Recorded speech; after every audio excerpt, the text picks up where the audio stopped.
Ganpati Mahadev Shri Shankar. Namaste, it's Sahara Rose, and welcome back to the Highest Self podcast, a place where we discuss what makes you your soul's highest evolvement. How are you guys? I have been very busy working on my upcoming cookbook, Eat Feel Fresh, and I'm so excited to share this with you. I'll be heading to India at the beginning of December, and we'll be traveling most of December doing photography in Jodhpur and Varanasi and different cities throughout India, which I'm so excited for because I have not been back there in 3 years. And I'm just really just stoked to bring this new version of Ayurveda to you.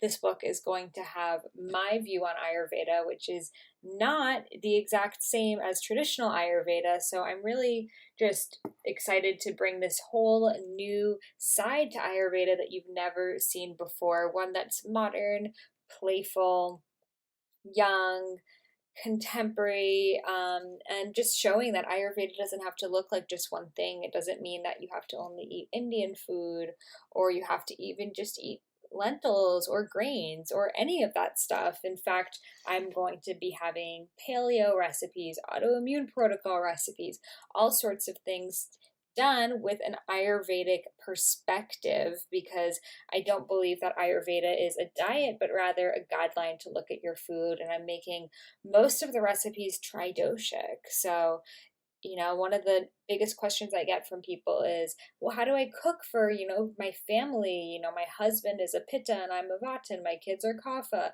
How do I manage that? So I've been working really hard in making the recipes tridoshic so you can cook the same food and maybe make minor adjustments, whether it's like leaving out the tomatoes on the side or something like that, so it can work for everyone in your family. So stay tuned. And if you don't have a copy of my first book, Idiot's Guide to Ayurveda, I definitely recommend picking it up. It is now available in all of the Barnes and Nobles, so you can find them, just walk in and get them. And it really has blown me away, just the amount of healing this book has done for people. So if you've been on the fence, you're not sure if it's for you, I really recommend just looking through the book, going to your Barnes and Nobles, peeking through, and I'm sure you're going to find lots of amazing stuff that you'll really resonate with. So, the last announcement that I have is that I will be doing my official book launch event at Tantris Yoga in Hollywood on November 19th. So, Tantris Yoga is Russell Simmons' yoga studio. Russell Simmons, if you know, was a hip hop producer and now is a huge yogi. And he's been a vegan for 20 years and he's just really committed to bringing the yogic arts to the mainstream. And he has a beautiful yoga studio in Hollywood that literally looks like ancient India. It's just so stunning there. It reminds me of being back in Rajasthan. So I will be doing my book launch there. He will be leading a meditation. It's going to be a full fun day with a yoga class followed by Cafe Gratitude vegan brunch, which is just the best vegan restaurant in LA, and then a meditation and Ayurveda workshop by me, and he'll be there, and Deepak Chopra might come as well. We're seeing he's really going to try to be there, and it's just going to be such an amazing and beautiful day. So make sure you buy your tickets. If you haven't gone on my website, iamsaharas.com/events, you'll see it right there on the top menu. You'll be able to pick up your ticket. Bring your friends, bring whoever you want. The more the merrier. There's a lot of space there. They have a beautiful garden. It's like a really big room. So come join us. If you're not from LA, this is the perfect time to plan your trip. If you want to hang out with me, Russell, and potentially Deepak, you got to come make it. So November 19th, the yoga class starts at 12 o'clock. The brunch is 1:30 to 3, and my talk is 3 to 4.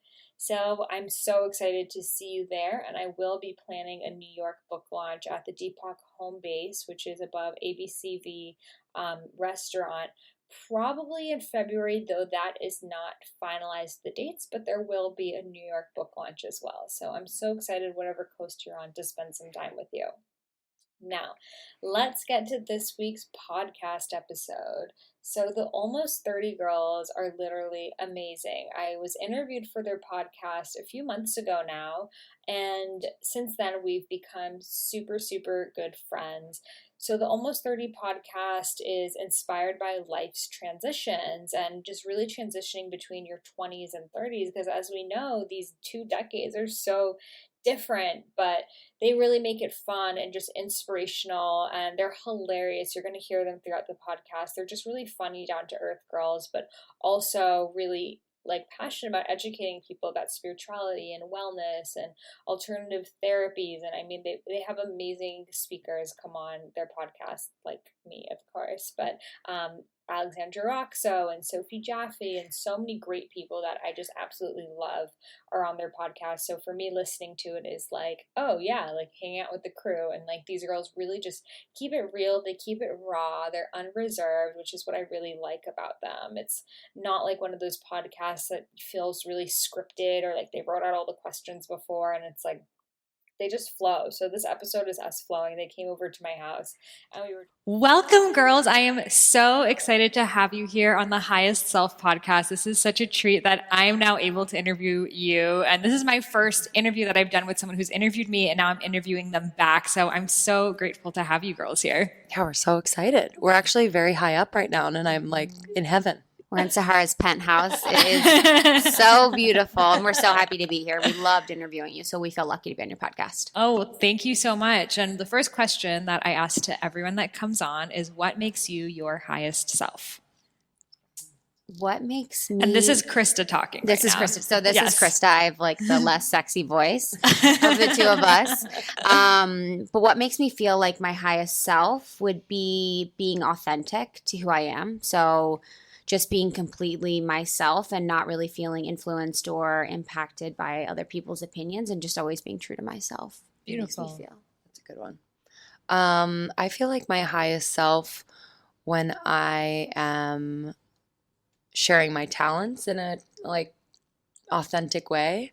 I feel like sometimes we like try to fit a mold and what people want to hear, see, or receive in terms of content or talent or anything like that. So I think just sharing authentically and not really worrying about your audience or who's going to see it, you know, assuming that if it's real, that people are going to connect.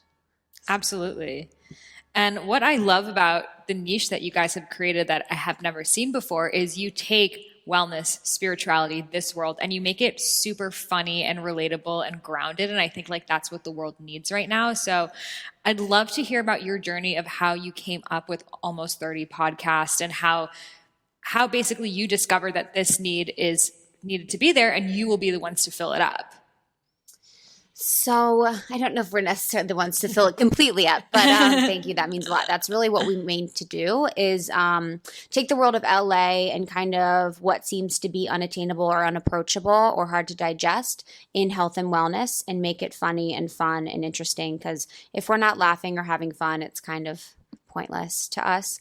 But Almost 30 came about just from conversations that Lindsay and I had about our transition from our 20s to our 30s. So we are both approaching 30. Lindsay just turned 30. So we realized that from the time we were 20 to now, there had been so many transitions and changes that we had gone through related to our bodies, to health, to wellness, to fitness, career, dating and relationships, that we felt like there wasn't a place for people to come together and kind of share in those growing pains and learn from each other. So we really wanted to create the podcast to be a platform and jumping off point for a community that we've created of Almost 30 Nation, of women, of men, of people that can really come together and share their stories, share, their growing pains, but also to learn something on the weekly podcast that we host. So you, as a great example, like a lot of our listeners hadn't really heard about Ayurveda or a lot of what you teach. So it was so nice to have you on and just help really ground them and help them understand something that's really going to change their lives. So that's the concept, and that's really where Almost 30 came about. Yeah, and we just talking about like creating a podcast in general. I mean, we had no idea how to do it. It was daunting, but I mean, Krista looked at me. She's like, "Do you think we could create a podcast?" I was like, "I don't know, but let's try it." So we were literally for 6 months recording on the floor of our closets because you get the best sound in the closets, and it was fun. And a lot of those episodes will not ever see the light of day. Maybe we'll do a blooper episode one of these days, but it was so great because we just started something, and I hadn't in a long time started something and really stuck with it. I mean, when we released September 1 of last year, we we would release every single week. Mm-hmm. We didn't take a week off. There was no excuses. We really felt connected. And I think partly it was because of the community that was starting to form so quickly. And we were like, oh my God, like we have to do this for our people. Like, like we can't miss a week. They want the content and they're asking questions and they want to be a part of this. So yeah, it's just, it was a lesson for me. And I know for Krista too, like that, if we feel really passionately about something and pull to something, just starting is the number one first step, and not looking back and think, well, I could have done it better. It's like, yeah, of course we could have done it better, but that's the point. Mm-hmm. Thank God it's getting better and better every week, and we're learning so much. Mm-hmm. That's so amazing and so inspiring to so many people who have an idea of something, like getting their voice out there. And, it's just starting, even if it's in your closet, if it's on your phone, if it's just a conversation that you never even put up, but it's like getting yourself into that habit. Mm-hmm. So the idea for a podcast, so you guys were having these conversations yourselves and you felt like more people could learn from them. And then how did you come up with like the wellness aspect of it? I think it's like in our blood, kind of. We've always been, really into health and wellness. Lindsay, as a soul cycle instructor, she's in that realm, every single day, a few times a day. I've been vegan for a long time. I've always been interested in staying healthy and kind of connecting to my body, especially since I moved to LA and I really stopped drinking and I stopped doing drugs and stuff like that. I wasn't like a drug addict, but casually I would do them. So through like a spiritual journey, it's really intersects with wellness. So as I went on my spiritual journey, I met up with wellness, and it's become a passion of ours. So also in LA, we have a great access to tons of people that can really help us learn more about wellness and share that with our community. Yeah, and both Chris and I lived in New York before we moved to LA. And we didn't realize that we were feeling like shit. You know what I mean? Like, it's just, I think you get in that grind mode, and we're working intensely, and the city itself is just so draining. And so whenever you have free time, it's like, oh, let's go to a bar. Oh, let's meet up. Let's drink this and do, you know what I mean? You're not really in tune with like your body's vibration. So I think out here there's literally more space, and also we've given ourselves a little bit more space and time to breathe and feel and think, and not be so like bombarded by that like really oppressive energy. And it's helped us to connect with actually how we feel or how we want to feel. Mm-hmm. And have you guys, so were you working in Soul Cycle before in New York, or is that something that came when you moved to LA? Yeah, I was in New York. I was writing as a writer for a while and just fell in love with it and didn't think about becoming an instructor. I just loved writing. And then an opportunity came along, so I auditioned, and it was great because I was working in the bars late at night. I was auditioning during the day, pursuing acting, and it was a beautiful, like, oh, let me swoop in and take the place of, the bar life is really draining. It's I'm not getting enough sleep. My soul is being sucked. Like it's hard. It's very hard. And so it was wonderful. It was a beautiful like placeholder. And then they moved me out here 3 months after I became an instructor. So I was teaching in New York for 3 months, and then they asked me to move to LA, and it was meant to be. I mean, I've always wanted to be out here. I just didn't know how or when. And this was my how, and I was like, okay, let's go. Like, that's so perfect. Yeah. And Chris, did you move around that same time? I was actually, I think, a year after you. About a year, yeah. Yeah. So, yeah, Lindsay was in New York a little bit longer than me. You were in 5 years. And I was in Chicago for 4 years, was in New York for 2, and then Lindsay moved, and then I was a year after her. So I've been here for like 2 years. So we kind of followed each other, which is nice. Amazing. And were you working in like a corporate job or more of a wellness thing back then? Corporate, yeah. So I started in management consulting, which is like in finance management consulting, which is as sexy and fun as it sounds. It's, pretty mundane, but started there my corporate job, then moved into digital advertising, kind of been in that space ever since. So I haven't necessarily worked directly in like a wellness company, but it's kind of fun actually that my jobs in the corporate world, it's not exactly my passion, but you can find the benefits within whatever you do. So I've really managed to do that. And it's really helped me to have a really nice business savvy sense that I've applied to our business. So that's like another benefit that I take from it is like my ability to communicate on a business level in my entrepreneurial life too. That's so amazing. And something that I always recommend is like start your side gig, like even if you're working, doing something you don't like during the day, just start like in your free time on the weekends, record a podcast, this and that. And you just don't know where that road will lead you eventually. I hate, I know everyone's life is different and I'm not a mother, I don't have children and I'm not married. But people have more time than they think, and I think me and Lindsay really max out our days of getting as much as we can done. And I work a 9 to 5. I have my podcast, I have the blog. And if you really put your mind to it and you structure your day so that you're not wasting time doing stuff that that's not going to benefit you, you can get a lot done. And I was working at a job. I moved to LA and then I quit that job and I was going to pursue the blog and podcast full time. And I moved back to having a job because I can do it all. I can have them 3 and at some point I'll be doing both. But it was really much more beneficial for me to have the stable income and have that job, bringing it in so I could take the pressure off of the podcast and blog. You want to be very careful about your creativity. Big Magic by Elizabeth Gilbert. She really talks about that, but you don't really want to pressure it to be everything for you, to be making money for you, to be fulfilling you every single day, to be providing everything for you until it's ready. So, I would completely recommend anyone to try as long as you can to pursue that side gig and make sure that you're really dedicated to it too. That's such wonderful advice. And I think inspiring for so many people listening who want to do something a little more creative and they feel like, oh, well, if I can't quit my job, I might as well not start. And you can actually do so much more than you can even imagine. Yeah. People need to like time track too, kind of like writing down every single day what you're spending time on and being really conscious about it. Absolutely.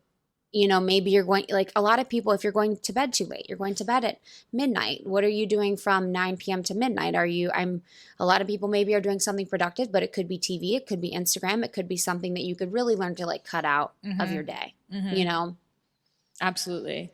Yeah, I was just going to say, Chris is so good at that. And I think I've learned from her, how to get as much done as possible with the time you have. And she talks about like gamifying your day and really seeing like, okay, in this hour, can I get, this done, this done, this done. And if you really plan it out and it's not this freak out mode, it's like, okay, like I do have enough time to get it done. Let's go. Let's start. Absolutely. It's like not spending time thinking about it. It's just doing it. And I've definitely learned to do that. Yes. Yeah. And I think that's something, Lindsay, the gamify thing is something we both do. It's like, okay, so for an example. So what is gamify? So to gamify your day or to just gamify something is to make it a game. So to really just make it a game. So as an example with that, like if I get home from my workout at 8 a.m. and I have a call for work at 9 a.m., what 5 things can I get done in that time? Or if I finish a call 15 minutes early for work, I'm like, okay, cool, I have 15 minutes. I can knock out 3 emails and then be on my next call. So it's like almost like I see the game in everything with my time where I'm like, wow, I have 8 hours in my day. Like, I wonder if I can get meditation done twice, if I can do my Ayurvedic practices in the morning before I go to work, if I can work out. It's kind of just making it a lot more fun instead of seeing everything as a drag and kind of like keeping yourself flat-footed where you're not making quick decisions. Totally. I love that. And I think like a lot of people, they might be like, oh, overscheduling, that's like getting rid of your creativity, but it's actually enabling your creativity because you're allowing space for it. If you're just kind of wasting time, I waste a lot of time. I definitely don't gamify my life. And it's something that I now, with more and more things that I'm doing, need to do. You have no choice, because if you want to be able to do it all, you have to see your time as this really precious resource. So I completely agree with you. And sometimes I do wonder, but you have, you get downloads though in your space. So sometimes, what me and Lindsay do is very good. And I feel like parts of it people could definitely apply to their life and really see a benefit to. But then there is a part of us where we think that if we allowed more space in our life, we would have more creative downloads. I don't even know what I would do if I had, a day of nothing. And it kind of scares me to think about. We pray for them, but we also get nervous because we're like, okay, so what does this mean? We're not moving forward in what we're doing. But I do think we need them. We don't know we need them, but we definitely need them. Right. Even if it's just us, leaning out the day, meaning taking away, if Chris has a day off from her 9 to 5 and I don't have any Soul Cycle. I mean, it would be a dream day if she and I could sit down for 8 hours and do podcast stuff and brainstorm and really curate the next few months and what it would be like in our dreams. You know what I mean? Right. So really taking that time, and we will be able to do that on a consistent basis coming up. But yeah, I mean, it's hard. It's really hard when you're in that mode of do, produce, Right. to slow down. For sure. And we worry. I mean, I'm not in a relationship, but I do worry about that when I but when I am, Right. am I going to be able to manage that? I know it's just a challenge in general for people to do, but yeah. For sure. And I think it's finding that balance. If Tim Ferriss's 4-hour work week, it's pound it all out. And he does the 4 hours a week, but you could do 4 hours a day. And then so you can have that space to just see what comes up. And it's just having that yin and yang balance. And I think a lot of people are stuck on one side, because the people that I knew, the spiritual people, it's they didn't produce anything, all these ideas, and then the ideas go away. And then on the other side, it's just producing and then not thinking. So I think everyone's really just striving to have that balance. Completely. So what has it been like for you guys? You guys have interviewed so many people, the people that we see on blogs and Mind Body Green and this and that. You guys have sat down and had conversations with them. So what has that experience been like for you? I think that's my favorite thing in the world. My favorite thing is to ask questions and to learn from people and to be inquisitive and to kind of pull a story from someone. And I feel like something that's been kind of sticking out to me as a common thread is how interesting it is that we've had really big guests, we've had really small guests, we've had, different sizes of audiences, whatever. But sometimes it's oftentimes the people that are most unexpected for me that really blow me away and show up. The people that may not be big names someplace oftentimes have the most interesting and unique story because it hasn't been told yet. So if you have a really big name, I can repeat some of the biggest people's stories right now. I know their stories from start to finish. They kind of have the same message, which is important. You need to have consistent messaging. But oftentimes too, if we're interviewing the people that are a little bit smaller, it's we're getting the first look at their beautiful and amazing story. And that's the best. Totally. I think that's one of the best parts of what we do. And to also just, it's great if we can have them in person and to really connect with them. We hold them, all of our guests up here, and we admire them. That's why we ask them to come on. But part of how we conduct our interviews is having it be really relaxed and flow. And we want to learn more about them and their stories. So, we just had, and the episode will be out in a couple of weeks, Sophie Jaffe on, and I think a lot of people would expect her to talk about certain things like her philosophy brand and health and wellness and being mom and all that. And we do touch on that, but she also went into talking about, the challenges with her marriage and all of that. And I love her vulnerability. It's insane. And I didn't know that part of her story. I kind of wanted to learn about it because I know it had been written about, so I didn't read that. And yeah, it was just so beautiful. So just to connect like human to human, like I think sometimes you can have a guest on and get nervous because like, oh my God, they're coming. Like I read about them and they were on this show, and it's like it's so intimidating, but it's just another human being, following their passion and truth, just like having you on. It was so fun and so flow and inspiring, and I can see like myself and your journey too. Like, I'm like, oh my God, so she went through that. Oh my, I'm going through that right now. Like, and she is where she is now. So there's hope, and it's just so fun. We have so much fun. That's so amazing. And exactly, I think, we all have so many of the same things in common, and all we see on Instagram and social media is like the end goal of like, oh, she came out with the book, she has a wellness brand, and we don't see all of the things going on like behind closed doors to get there and are still going on even when you're there. And that's kind of like what we want to talk about. Like sometimes Lindsay and I will have interviews, or we've had, not sometimes, but we've had them before, where it's kind of like it's too perfect and we need more of like a story. So like we're kind of looking for the grit, or like, you're like, yeah, but what really sucked? Exactly. Like we'll ask, we'll be like, what sucks about what you do? Like what's hard about it? Like, and not, it's not a negative turn. It's more being realistic and honest with the audience. Cause if we're only seeing the end product on Instagram, we're only seeing the best of the best on the internet. We really need to know like what's behind closed doors, and that's where the real story lies. So I think that's been like really interesting for us too. So let's talk about it. Well, we were talking about it before the podcast. What's sucking in wellness right now? Oh, good one. Where to start? Sorry, I have a lot to say. This is Krista again.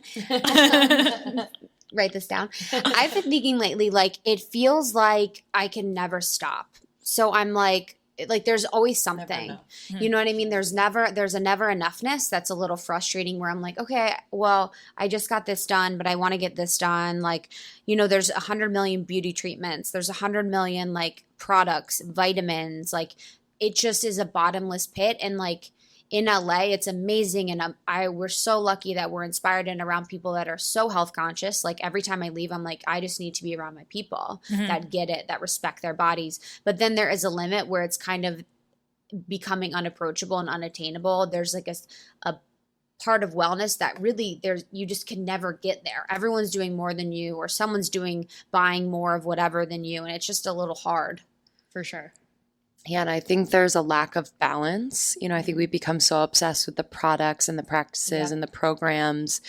And if we fall off of those practices, programs, and not taking our supplements and all of that, then all of a sudden the stress and the anxiety and that like low vibration starts to set in, and then all of a sudden we're like undoing all the good that we're trying to do. So I think really in the process of being as well as you can be, finding that balance, being super forgiving in the moments or in the days when you want to go down to Sidecar Donuts and have a donut, or if you want to do XYZ, whatever it is. But I think finding balance, and also finding balance, I work at Soul Cycle and just in the fitness realm, and both Krista and I have been trying to do this. It's hard for me because it's part of my job, but I haven't been doing as many HIIT workouts outside of Soul Cycle, and Krista has done as well. And it's made such a difference. I felt like I had to. I was like, I have to maintain this, like this grit and this like intensity in my workout, and like I need to have this type of body. And I was just, my adrenals were just so shot, and they still are. I'm like, doing my best to get them back to normal. But it's, I think, finding balance too in your workout. It's okay if you just want to take a walk tomorrow.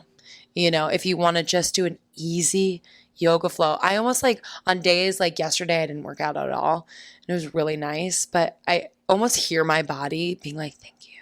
Like, don't force it. Don't feel like you have to get up and like go run the stairs. Like, you're fine. It's fine to take a day. And I think, a little bit more balance, a little bit more forgiveness, a little bit more breath would help everyone kind of maintain this wellness that they want to maintain for a longer period of time. You can't maintain the 5 HIIT workouts a week forever. It's impossible, and even with Ayurveda, it's like, you do your best every day. And if you fall off one day and you notice your body feels different, thank God that your body is so in tune and sending you messages that, hey, what you were doing was really good. Like, keep on track there. It's okay. You fell off. Like, let's, you know what I mean? Just being very like light in that way. Absolutely. And I think like right now with wellness, like a lot of the people we follow, it's what they do full time. So we're like, oh, how can I have like a bath with like rose petals and then like make a smoothie bowl with like 10 layers of different fruits and like, you know, do this and that. And it's like, that's because they're getting paid for it. It's all they're doing all day, you know? If I also was getting paid to make smoothies, I'd make 50 layers, you know? But I have books to write and things make to the do. rainbow smoothie. Yeah, exactly. So it's like, we can't compare ourselves with these people that's their job. It's like saying, oh, like we're comparing ourselves to a model. Like she's getting paid to work out and has 10 nutritionists on her staff, you know? So I completely agree. What do you think is like going on in wellness? Well, the affordability thing that we were talking about and just how everything has just gotten so expensive and there's just so many, you know, things on your shopping list that an average person cannot afford to like have like, you know, at least $100 a month on just supplements. That's what a lot of people are spending, and then have like an acupuncturist that's like $200 an hour, and then a functional medicine doctor that's like $500 an hour. Like this is like insane. And we're exposed to it because in LA it's celebrity culture and a lot of celebrities are able to do that. But then we think, oh, if I can't, then I must not be well. And it makes us give up. So I think just going back to the breath, all the free things that we were talking about of like walking outside, like, you know, even if you want to exercise, going upstairs, you don't need to go to like a $35 boutique HIIT class. It can be something really easy. And another thing that I want to ask you about, Krista, that I just read your blog post about was about healing your hormones. Because that ties into the whole like adrenal fatigue thing. So can you talk a little bit about us? Because it's something that I've experienced and a lot of other people have too. And that's been probably one of the most popular topics lately, and it's been really nice.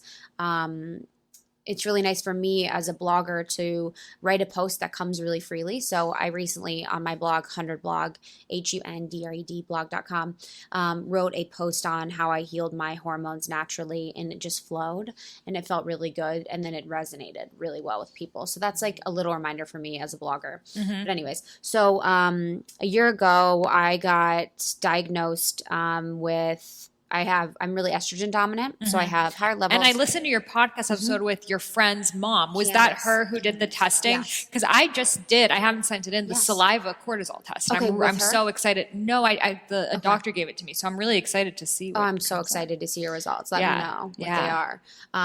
So if anyone who's listening, you can get tested for your hormones with the saliva test. Candace Birch of Your Hormone Health does a really great job. She was who did my testing. So I got tested a year ago and was estrogen dominant. My cortisol levels were off, and I had adrenal fatigue too. So that was what that meant for my body, and the way I was feeling was that I would be exhausted if I would have any stimulant, any sort of sugar, any caffeine. I would literally feel sick. I'd feel physically ill. I couldn't even get out of bed. It felt terrible. And then I was really inflamed and puffy, and I had weight on that wasn't right for my body, and things like that. So I was feeling off, low sex drive, which is kind of sucky too, and got tested and got my results that said that. And then over the course of a year, like had to heal myself naturally.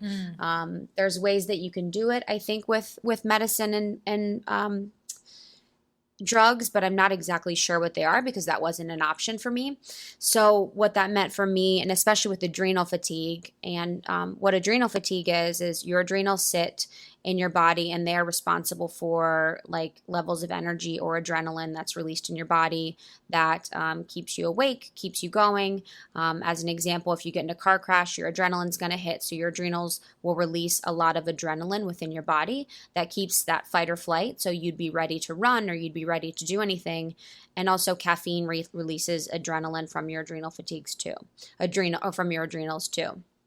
So if you overuse them through HIIT workouts, through lots of caffeine, through lots of stress in the body, or doing things that release a lot of adrenaline, you can overwork them and you can tire them. And that throws off a lot of different systems within your body. And a lot of people nowadays, because we are so reliant on caffeine, on stress, on, intense things that are releasing a lot of adrenaline, have tired adrenals. So I had stage 2 adrenaline fatigue within that. So what I did over the course of the year was I cut back on my HIIT workouts like Lindsay was talking. So at that time I was doing probably 5 a week HIIT workouts. I do sometimes 2 a day. I was taking a lot of pre-workout, which is really pretty bad for you. So made by, big brands, pre-workout isn't really good for you. You can get a great one that's natural from like Roots Nutrition, but most are have a lot of fake sugars and a lot of just bad components that aren't really good for your body. So cutting out pre-workout, adding more meditation in to kind of get my cortisol levels in check. And then no more caffeine or uppers or drugs or anything like that. That would really spike my levels, adding more fat to my diet, really nourishing my body with fat, healthy fats, and then having less sugar. So sugar really throws off a lot of different systems in your body and really can make you anxious and kind of cloudy. And that's like it plays another effect in with your hormones too. So by removing that from my diet or not having as much of it, that really helped to heal my body. So I got my levels tested again and they're right in line. So that was like something that I was like really proud of for doing. So of everything that I do, I'm proud of myself, but that was something I was actually very proud of myself for, that like I took something into my own hands. I followed through with it. I didn't really listen to anyone else, and I listened to my body, and I was able to like give my body the love that it needed and kind of bring it back on track. That's so inspiring to hear, because so many of us, we receive that we have thyroid issues, hormone issues. Like it's just so common these days. Like they say like over 50% of Americans have some sort of like big hormone imbalance. I think it has to do a lot too with like birth control. Being on birth control, I think a lot of women now are probably like, I've been on birth control for 10 years. I've been on 15 years. I was on it for probably, 8 years, something like that. And I think that it has a part. It plays a part with all of that. And then it's all that we're doing. It's all the stress that we have. It's all that we're asking of our bodies too. So there's lots of different things related to your hormones that you could be doing to throw it off that you may not even know. Totally. And as Kafa's right here, it's like, we're like, oh shit, we're gaining weight. So let me work out more and eat less and get more stressed out about how much weight I'm gaining. And then you just keep on gaining weight. And then you're actually creating it through your workouts. It was the hardest thing for me to do, to like not do HIIT exercises, because I was like, I'm going to get even fatter than I am. Really? So yeah. Why do you believe that? I completely agree with you, but what made you believe that too? Well, I was exercising so much because I noticed that I was like steadily just gaining weight. And then, so I'd exercise more and I was gaining more weight, exercise more, gaining more weight. And I was like super just didn't know what was going on. And then I was, reading about all this stuff. So I decided to cut back on that. And like instantly, like through switching to yoga, I started losing more weight. And I always thought like, oh, that's like yoga's like rest days, which is like the LA mentality. Or like if the yoga class wasn't like strenuous enough, like not enough like strength and planks and stuff, I would like in Shavasana start like doing abs, just to like get my workout in. But yeah, just like surrendering to like the flow of your body. And it's so hard because these hormone issues didn't exist, 100 years ago, even 50 years ago. They didn't exist as much. So it's like we're kind of like in new territory right now, just figuring it out. Yeah, it's such a hot topic. And so many women, like I just had a woman in Lindsay's Soul Cycle class come up to me and she's like, that podcast and your post like have changed my life. I'm getting tested, and she was also estrogen dominant. So it's really important. And I know it's not necessarily cheap to get tested.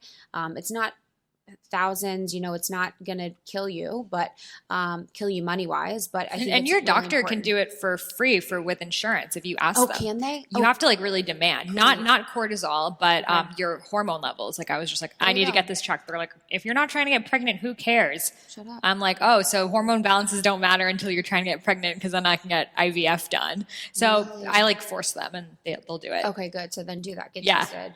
Understand your body. It's like take control of it. Yeah. Yeah, it's crazy because these things get so swept under the rug. And, our gynecologists are the ones who are telling us, just take birth control until you want to get pregnant. And then I'm going to give you something else so you can get pregnant. And we're like living our whole lives with these hormonal imbalances, which like control everything else. And that's something too, like related to the weight. You can, but most likely you're not going to lose weight if you have a hormone imbalance. It's like really hinders your body from just releasing any weight. So, and causes a lot of inflammation. So a lot of times too with weight, people are like, okay, I need to eat less. I need to continue to eat less and I need to work out more, like you said. But it's like, you need to understand really what's going on first with your body and then go from there. So listening to what it's saying with your hormones. And for me, that was like not as much hit, slow down. And I even too need to do, what you're saying more of. Like I should probably be doing way more yoga and way less of everything else that I'm doing. And I know that deep down, but I don't know. It's hard for me to like release of the, you know what I mean? It's hard because like, you get your endorphin release when you're doing the HIIT exercise. So that makes you feel like, well, I feel amazing after it because your mind is on this endorphin high, but your body is like shot up with cortisol. So it's like, you're not actually feeling amazing, but you think you are. Yeah, totally. Yeah. I mean, it's just so crazy. And, the other issue related to the wellness world about this that we see is we see what I eat in a day from all these different bloggers or these Instagrams that they show like this versus this, like peanut butter is supposed to be like 1 tablespoon, which just look like this and not this. And we're getting all of this like nutrition information from other people's experiences. And that's what, you might start listening to your body and be like, well, that person's a fruitarian or that person's paleo. So maybe they're right because they look amazing. And it's like, your body doesn't always look like how much you diet and exercise. And that's the sad truth that people don't want to face. It's not like if you do this, follow Kayla It Signs, work out for 90 days, you're going to end up looking like that. Like if you have hormone imbalance or your body just doesn't look like that, it's just not going to happen. Yeah, it's so true. I mean, I see it all the time, like with riders who come in and, they're like, I just want to look like so-and-so. And how do I get rid of like belly fat and how do I tone my, and I'm not a certified trainer and I'm a certified SoulCycle instructor, period. But I think people are looking in the wrong places for their answers. I think they're like looking outside of themselves for the answers to how do I get rid of belly fat? It's like, I feel like if they did turn inward and it was, about, how they spent their time in a day, what they're stressing about, little things like that. If they have a hormone imbalance, they're, the list is so long, but, I think like you're right. They look outside of themselves. They see the Instagrams, they see what they eat in a day and they're like, well, if I just do that, right, then that's the answer. Right. And really, if they just, and it's hard to turn inward. It's hard to be like,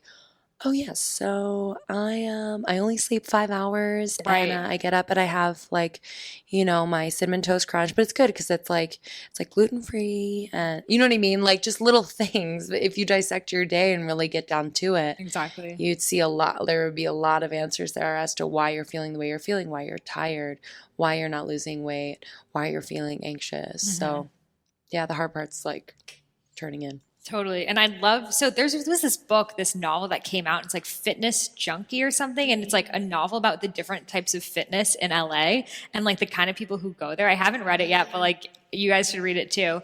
And in the book, like I skimmed over and they're basically talking about SoulCycle, but like they're not saying the word. And it's like the people going there and they're like self-punishing themselves, but like also really loving it. And then it was like, the Taryn Toomey thing and like people who wear like all shades of gray and like grunt and like all of these different workouts. So I'd like love to talk about like the different like wellness scenes and stuff with you guys. Yeah, totally. So who do you see like as like the riders typically? Like what are like the kind of people that come in? I do love Soul because so many different types of people come in. Yes. You have people who really want to take control of their health and have never worked out a day in their life and they're trying SoulCycle for the first time. My uncle goes. Really? He's like in his mid-50s Persian guy and he loves it, Love that. Out here? Yeah, I think in Palisades. Yeah. Cool. Yeah.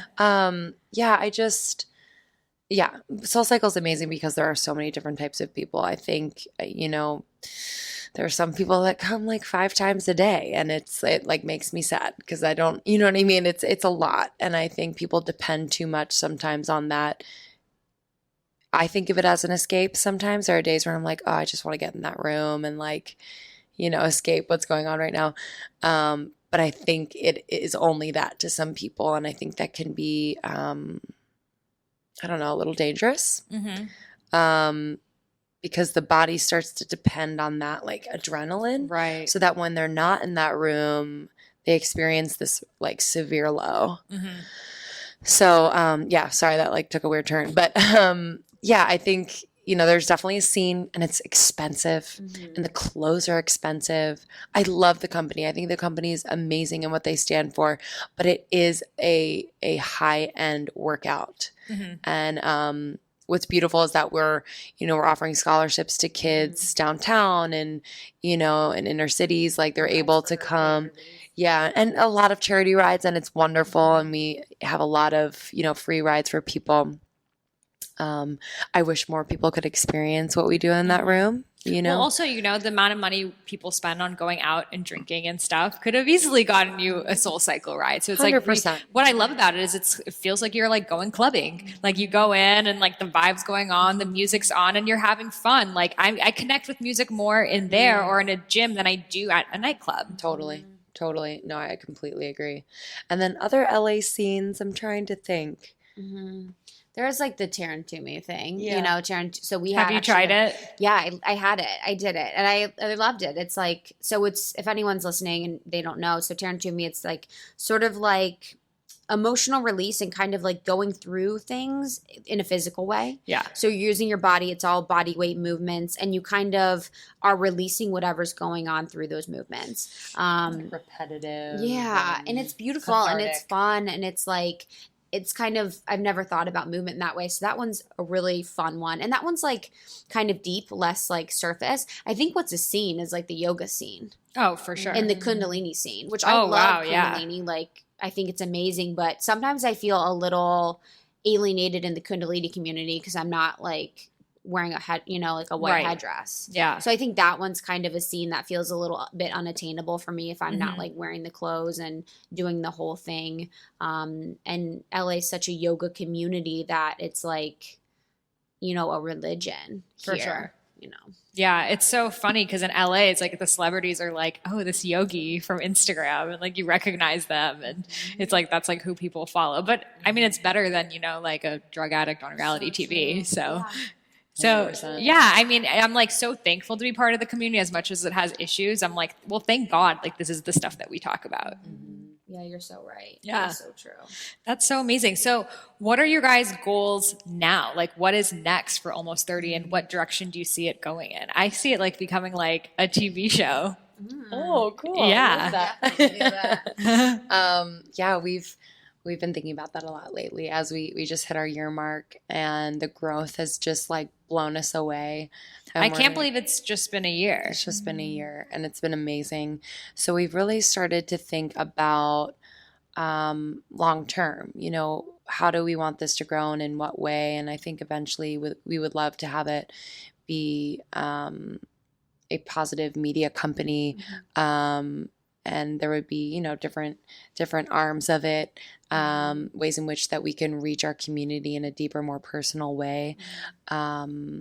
And yeah, I mean, we're going to be doing more events and connecting with other people in this space like you, and just bringing to our listeners and people our age and not necessarily our age, like the help and the guidance that they need to navigate any transition and feel comfortable and feel themselves doing it. Yeah, there's big dreams. We got a list. And I think just to piggyback off of what Lindsay said, for us, it's really growing and like finding more people to grow our community because they want to also share and learn and like love others. Our podcast is different because it's not about us. It's, we definitely have solo episodes where they're funny and they're fun and they're interesting. But if you listen to any of our interviews, it's not self-focused. It's not about our egos. It's not about getting us to be celebrities or being the biggest stars. It's about shining a light on these people that need that or have a message that are going to help others. Like your message will help other people feel, look better, connect deeper to themselves. Candace's, like we talked about with the hormones, has changed people's lives having her on. So that's what is important to us, and just doing that on a bigger scale to help more people. And I know that sounds cliche, but it's, the deep truth. So for people out there listening, like, yes, like I have a friend that we would love to start a podcast. Like I know you have an ebook on starting podcasts. So what do you recommend for them to get started, and how can they find your ebook? Yeah, so the ebook is available on almost30podcast.com, and it's 30 in the numbers. So that is available, and that will give you everything you really need to start a podcast. So the equipment, there are worksheets that really help you think about the message that you're trying to tell and the brand you're trying to create and how exactly you could do and visualize that. There's a bunch of tips and everything in there. So getting that's really helpful. I would definitely recommend doing that.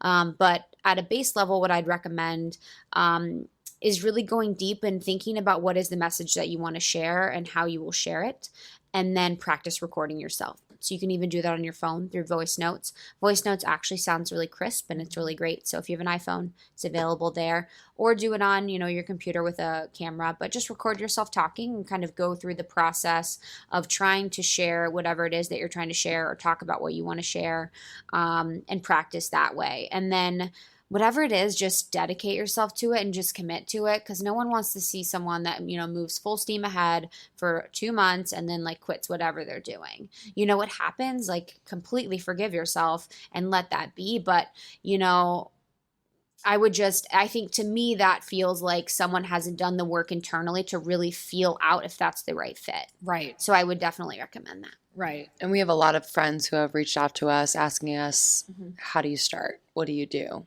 Give me the step-by-step. And a lot of times they'll hit a wall because it gets hard. Because it's hard. And starting a podcast, it is hard. You're going to get to a point where maybe an episode doesn't do as well, or you run out of ideas one day, or you get bad feedback. Yeah. I mean, there's all of that, and it's hard, but it's supposed to be hard. And there will come a time where it flows and it's easy.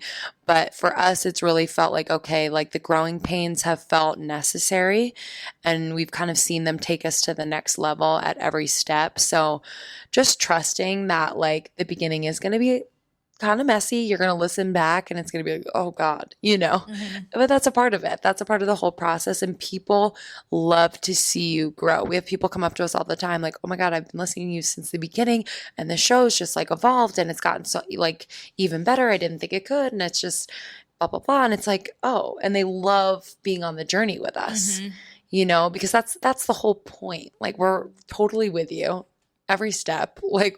What you're going through, we might have gone through, or we're gonna go through. So let's do this together. And that's our whole thing.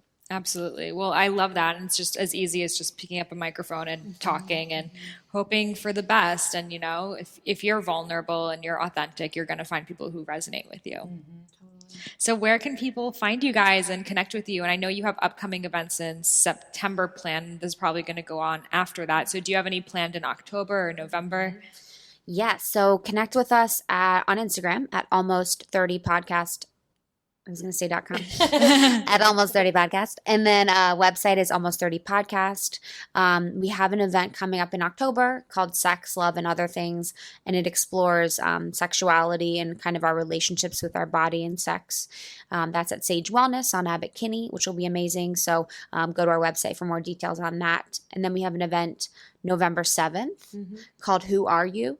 We're doing that with Beat Simkin, who is a yoga teacher, spiritual master. And her podcast woman. episode on your podcast was crazy. Crazy. You guys listen to that podcast. I'm so glad you listened. Yeah. The Beat Simkin episode is so rad. So that's another event happening on November 7th. But just DM us, email us, let us know if you have any questions. We're always here and happy to connect and help with anyone, especially your listeners, because they're probably all angels. Oh. Yeah.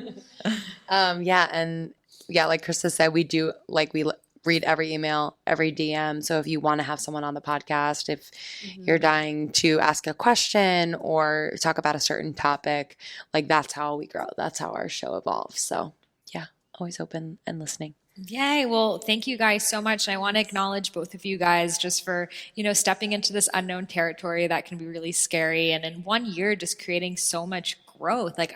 I didn't even think your podcast was a year old. I thought it must have been so much older because you have so many episodes and you guys know so much about podcasting. Like I'm here still making it up. So thank you for doing all of the work it takes to grow something into a movement and helping it inspire so many people. And I've just seen from the episode that you guys put up of me last week, just how many of your listeners have reached out to me and been so supportive, even though they listened to one episode and they're like putting me in their Insta stories. And it's because you guys have cultivated that energy because you're vibrating at that frequency. So thank you guys so much for doing the work. And I'm so excited to see where it goes. Thanks, girl. That's so nice. Yeah. So happy to be connected. And I'll post all of their links and Instagram and everything on the show notes. Awesome. Yay. Thanks for having us. Of course. So much. This is so fun. Yay. I know, me too. Yeah. Namaste. Namaste. Namaste.